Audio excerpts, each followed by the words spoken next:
Καλώς ήρθες στο 13ο Γυμνάσιο Ηρακλείου. Το σχολείο μας διαθέτει 17 αίθουσες διδασκαλίας, μία βιβλιοθήκη, μία αίθουσα τεχνολογίας, 2 εργαστήρια πληροφορικής, ένα εργαστήριο φυσικής, μία αίθουσα πολλαπλών χρήσεων, ενώ λειτουργούν και τμήματα ένταξης.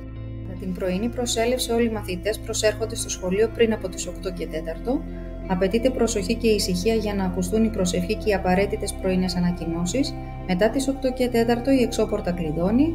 Προσοχή, καθυστερημένη προσέλευση σημαίνει αδικαιολόγητη απουσία. Το διδακτικό ωράριο χωρίζεται σε 7 διδακτικές ώρες και 6 διαλύματα. Η πρώτη διδακτική ώρα ξεκινάει στις 8 και 4 και η τελευταία τελειώνει στις 2. Μετά την είσοδο του καθηγητή στην τάξη, η είσοδος στην αίθουσα δεν επιτρέπεται και μπαίνει απουσία. Σε περίπτωση απουσίας καθηγητή γίνεται αναπλήρωση και ενημερώνονται οι γονείς για την αναμόρφωση του προγράμματος. Αν δεν μπορεί να γίνει αναπλήρωση, οι μαθητές παραμένουν ήσυχα στην αυλή χωρίς να ενοχλούν ή απασχολούνται στη δημιουργική γωνιά, παίζοντας επί τραπέζια, σκάκι ή διαβάζοντας και συζητώντας πάντα με απόλυτη ησυχία. Ο μαθητής δεν αποχωρεί από τον χώρο του σχολείου πριν τη λήξη των μαθημάτων χωρίς άδεια. Σε περίπτωση ανάγκης, για παράδειγμα ασθένειας, ενημερώνεται ο γονέας κηδεμόνας για να προσέλθει στο σχολείο και να παραλάβει το παιδί του. Σε περίπτωση ειδικού λόγου, ο γονέας κηδεμόνας μπορεί να πάρει το παιδί του πριν τη λήξη των μαθημάτων, αφού ενημερώσει τη διεύθυνση του σχολείου. Η φοιτηση ενός μαθητή χαρακτηρίζεται επαρκής, πρώτον, όταν το σύνολο των απουσιών κατά το τρέχον διδακτικό έτος, ανεξάρτητα από τον λόγο στον οποίο οφείλονται, δεν υπερβαίνουν τις 50, δεύτερον, όταν το σύνολο των απουσιών δεν υπερβαίνει τις 114, από τις οποίες οι πάνω από τις 50 είναι δικαιολογημένες ή οφείλονται σε λόγους υγείας.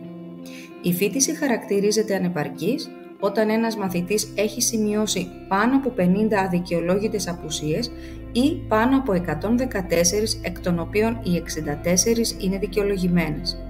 Προσοχή, ο μαθητής του οποίου η φοιτηση έχει χαρακτηριστεί ανεπαρκής οφείλει να επαναλάβει την τάξη. Η ενημέρωση των γονέων από και προς το σχολείο γίνεται μέσω της ιστοσελίδας του σχολείου, μέσω ενημερωτικών σημειωμάτων έντυπων ή ηλεκτρονικών, τηλεφωνικά ή μέσω επίσκεψης σε προγραμματισμένη μέρα και ώρα. Για την αξιολόγηση των μαθητών κατά τη διάρκεια των τετραμήνων συνεκτιμώνται η συνολική συμμετοχή και επίδοση κατά τη διάρκεια του μαθήματος, εργασίες ατομικές ή ομαδικές στο σπίτι ή στο σχολείο, δοκιμασίες ωριαίων διαγωνισμάτων ή ολιγόλεπτων τεστ. Στους σχολικούς χώρους οφείλουμε όλοι να σεβόμαστε την περιουσία του σχολείου και το φυσικό του περιβάλλον. Κρατάμε καθαρά τα θρανία, τα καθίσματα, τους τοίχους, τις τουαλέτες. Δεν επιτρέπονται τροφές και αναψυκτικά μέσα στις αίθουσες διδασκαλίας. Στα διαλύματα οι αίθουσες κλειδώνουν. Οι μαθητές παραμένουν στην αυλή, δεν κυκλοφορούν στους διαδρόμους και στο εσωτερικό του κτηρίου παρά μόνο σε περίπτωση που βρέχει και απαγορεύεται να φύγουν από τον χώρο του σχολείου. Όλοι οι μαθητές του σχολείου μπορούν να συμμετέχουν σε σχολικές δραστηριότητες όπως προγράμματα περιβαλλοντικής εκπαίδευσης, πολιτιστικά και υγείας, ευρωπαϊκά προγράμματα e-twinning και Erasmus+, αθλητικές και πολιτιστικές εκδηλώσεις, συνεργασίες με φορείς, διδακτικές και εκπαιδευτικές επισκέψεις και μαθητικούς διαγωνισμούς. Οι αξίες που πρεσβεύουμε είναι το ήθος, ο σεβασμός, η ενσυναίσθηση.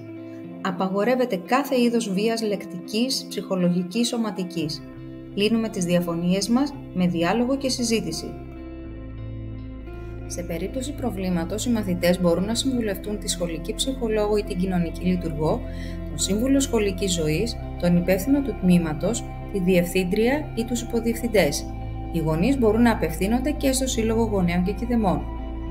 Στο σχολείο απαγορεύονται ρητά η κατοχή και χρήση κινητού τηλεφώνου, το κάπνισμα και το άτμισμα, το αλκοόλ και τα ενεργειακά ποτά, αιχμηρά ή επικίνδυνα αντικείμενα, η συναναστροφή με εξωσχολικούς, η κατοχή ειδών μεγάλης αξίας ή περιττών χρημάτων.